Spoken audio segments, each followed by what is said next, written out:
So I've been doing e-commerce for a little bit over 2 years at this point, and a platform that I had always stayed away from has been Etsy. I loved selling on my Shopify, got a couple thousand orders there. I loved selling on TikTok Shop, got even more thousands of orders there. But Etsy, I always stayed away from, and primarily because of their fees. I saw they had a listing fee, their transaction fee was really high.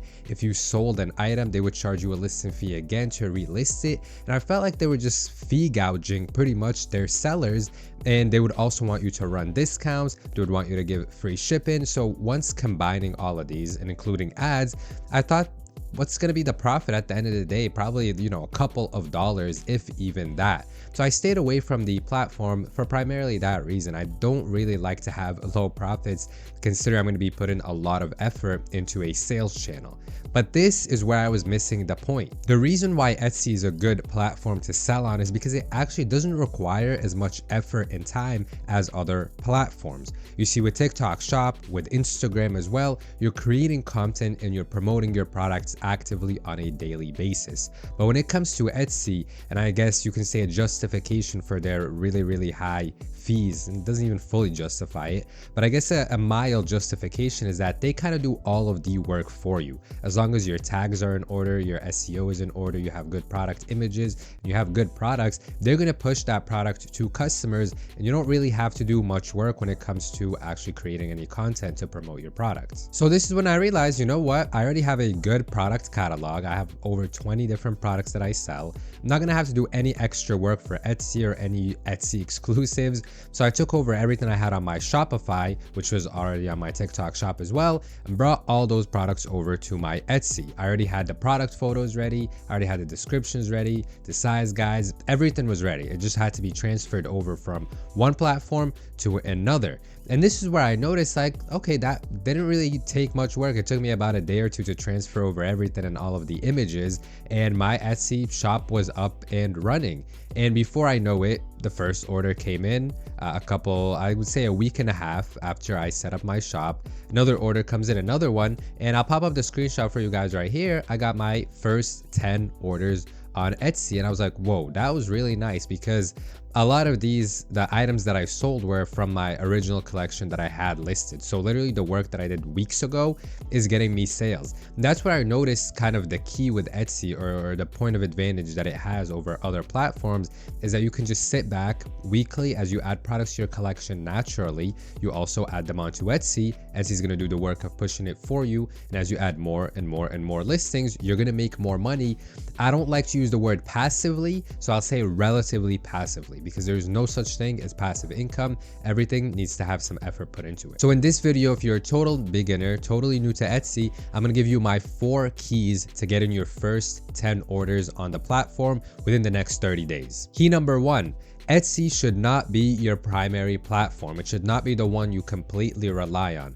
And for the main reasons that I mentioned previously, is that you can't create content on Etsy and you're not really doing any active promotion unless you're listing 10 products every single day and you're running Etsy ads, which I also don't recommend when you're first starting out, because the ads are not going to give you much data and you're not going to learn much from these ads. So definitely have your Shopify up. This is something I always preach about. Run an e-commerce business and sell through multiple channels or multiple platforms. It's like opening different store locations. You don't want to just have one store location forever. You want to open up here, you want to open up here, you want to attract different crowds, maybe in different areas. So that's how I think about it. People who browse Etsy looking for gifts, looking for things for their loved ones, or looking for a cute item for themselves, they're going to be able to see my product. People scrolling on Instagram, they're going to see my product. People who love TikTok, they're going to be browsing, my TikTok video is going to pop up and they're going to be able to shop directly from that link. So that's why I want you to think of Etsy as like a tertiary platform. As you naturally increase your product catalog, you're going to be active on Etsy as well, because now you're adding these products on over the same way you do on Shopify, the same way you do on TikTok Shop, or if you do Instagram Shop or whatever, same thing over there. Tip number 2, start out with at least 10 products. I feel like if you have less than 10 products, it's going to be very difficult for the Etsy algorithm to push out your products unless they're incredibly unique and you're an anomaly, but this is definitely not the rule. Most of the time, you need to have at least 10, 15, maybe 20 to start getting clicks, to start getting some data. Now, this is where the trick happens. collections. You bring over your collection. My example, it was 20 products. So right away, I had a pretty full product catalog that had a really nice variety.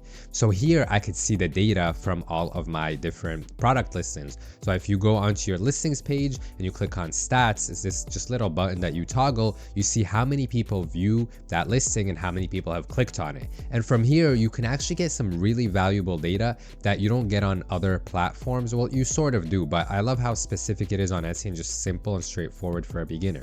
So you see this product got clicked on 0 times, but this one here got clicked on 30 times and got 1 sale. Okay, cool, that's a good product. This one here got clicked on 50 times and no sales. All right, maybe there's something I need to evaluate because it's obviously catching people's eye. Maybe it's the price that's a little too high, you can run a discount. Maybe the shipping fee is a little too high, you can bring it down or offer free shipping. Maybe there isn't something clear in your description, such as a size guide or how long shipping takes. So you can go and adjust things. Tip number 3, add images that stand out from the rest. When you scroll through Etsy, you'll see a lot of print-on-demand sellers. Print-on-demand sellers are very, very, very lazy. So I came in to Etsy with my own product photos. I always do this. I always preach this on my channel. Go do your own photo shoots. Go do your own product photos. I come in with my own and I knew someone would maybe try to copy them or something. So I watermarked all of them. So that's another thing you should do. If you have really good product photos and someone can just, you do print on demand, someone can go and like steal your design and go make it themselves. Add a little watermark so they don't steal your photos so they look like a cheap knockoff. That's another key. But you want to have good product images so that as your customers scrolling on Etsy, they're like, that looks weird. Like no one's even wearing that. That's just a random sweater on the floor. Whoa, is that someone actually wearing the product? I really like how that looks on. I like how that fits. That's the one I want to go with. And instead of picking any other seller, they're going to go with yours. And the fact that you have real product photos with the model actually wearing the images, and by model, this can be you, your brother, sister, cousin, just a person. Even if you charge a little bit of a higher price, you can charge a premium for this. They're going to say, I'm going to go with this one because this one just, I don't know, it looks more real, right? We naturally gravitate to like real product photos with someone actually wearing it so you can assess how it looks on, how the fit is, and then they go and they read your description. Very, very accurate, personalized to that listing. Okay, I'm gonna go with this one. Now you win yourself a couple more dollars on that listing and you stand out from everyone else. So this is another great way to get those quick sales. I think this helped me out a lot. Pretty much from the first day where I listed up my products, I started noticing a couple favorites come in, a couple follows to my shop come in, and I was like, you know what? This definitely has to do with my images, because when I search up similar products to mine, people are just putting up either just the item itself with like a blank background, which is cool too. You do want to have that clean product photo of just the product. But when you sell clothes, you need to show people how they look on. You need to show people how they fit, because how are they going to imagine themselves in it if they can't see someone else in it? So I think this helped me out tremendously. And this is a strategy that I follow on my TikTok shop. I follow this on my website as well to give customers a very, very clean experience. Now you're probably wondering, well, I want to add 50 products to my Etsy, can't do photo shoots for all of them. I understand that, that's correct. So with these, you can go and find good mock-ups, right? Good, not from Printify, not from Placeit. Those just look very, very fake. You can go and buy a mock-up bundle directly from Etsy, where it's just the crew neck or just the shirt by itself. It's like kind of folded up neatly. It has like a bit more of a natural, organic look to it, like on the floor, and then you put your embroidered design on there, or your design on there as well if you're just testing out a bunch of direct to garment prints. And then you add those, and those look way cleaner than Printify mockups and then Placeit mockups. Obviously, it's not the best case scenario, but I know you don't want to order 70 different samples, but you still want to stand out from the rest of the competition. So definitely go with some good product photos. Tip number 4, something that is key to getting your listing to rank higher on Etsy and for them to push it more is good product reviews. You see, any marketplace or platform wants their customers to be happy, because people who buy from you are not only your customers, they're also the marketplace's customers. So if Etsy sees you only have a couple of sales, maybe 1, 2, 3 sales, but you already have 2 5-star reviews, okay, that's gonna help push up your products more. It's also gonna help you out, become a star seller. You're gonna get those little badges like speedy reply and all that. A little trick that I use here is whenever I get an order, within 2-3 minutes, if I have my phone on me, I directly message the customer, hey, Jessica, thank you so much for your order. We're gonna get this packed up and shipped out for you X date, tomorrow, in 2 days, whatever it is, whatever your shipping policy is. Try to ship out very, very, very quickly. This gets customers very happy. They want to receive their product fast. It's going to make them more inclined to leave you a review. So I send out that message and then I ship the product ASAP. As soon as the product is shipped out, I'm tracking it to see when it gets delivered.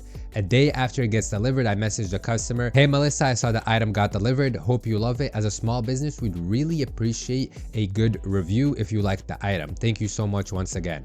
And boom, they appreciate you following up to see if they're happy. They appreciate the fast shipping. They appreciate you staying in contact with them and making the experience more personalized and like an automated message. "Thank you for your order." You know, you keep up and they give you reviews, and especially if they add images to your reviews, this is a whole another benefit because now customers can see the product on an extra person that's not just the seller. And last but not least, I want to finish off this video by saying everyone is on their own journey.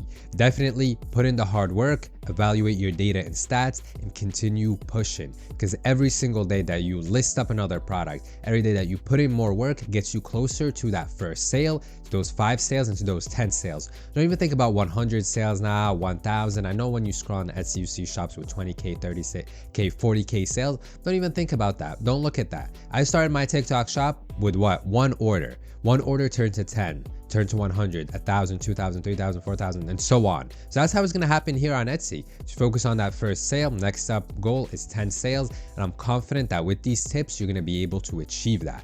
Down below, if you're interested in joining a holistic e-com community where we cover everything e-com related, email and SMS marketing, content, different marketplaces, different products to sell, print on demand, check my community out below. I just launched it. And also, if you're interested in starting out e-com, and this is the first video you've seen about selling online, I hooked you up with a free 10-day e-com blueprint below. It's a 10-day course, 10 modules long, that'll get you set up and launched with your e-com business within 10 days. So thank you so much for watching. Like and subscribe, and I'll see you in the next video. I'm out.